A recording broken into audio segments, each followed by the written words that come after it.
Hedley Sharp was an overweight, often foul-mouthed detective superintendent in his 50s. But this morning he looked slick and professional as he strode across the foyer of the Crown Court. The look belied the turmoil of emotion filling his head, the hard, fixed expression on his face giving little away as he approached his waiting colleagues. "He's a bloody no-show. So what happened? I thought we were watching the slippery bugger." "We checked on him late last night, sir," a detective constable replied nervously, "and I can confirm that he was safely tucked up at home. We had a police guard on both the front and back doors. We also spoke to his solicitor who was with him, and he promised faithfully to get him here on time this morning."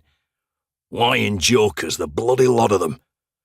Hedley turned and addressed the huddle of men to his right, the accused's legal team. "The star of this little show appears to have done a runner. Any of you lot know where he's gone?"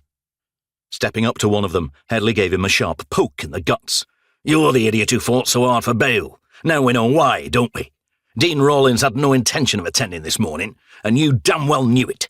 I hope it paid you well, because you're going to earn it.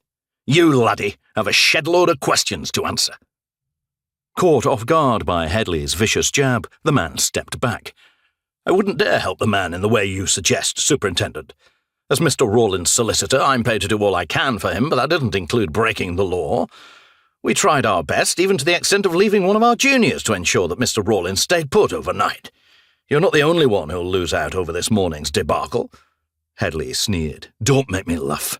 When we find him, and we will, make no mistake, he'll talk, and then the law will come down hard on the bloody lot of you."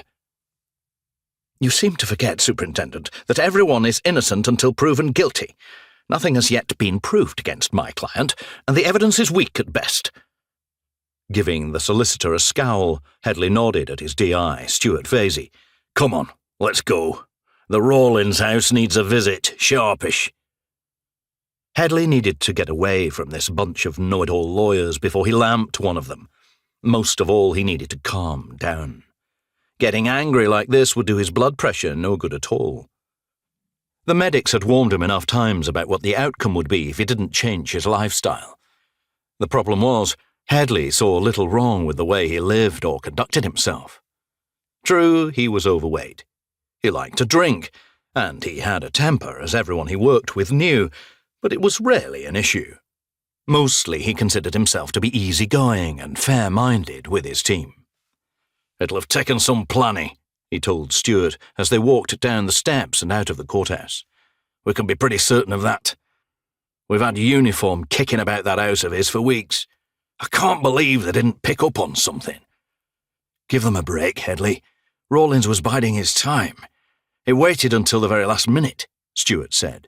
"He lulled everyone into a false sense of security, convinced us all that he intended to turn up and face the charges, and as soon as he had us all believing he meant it, he did one.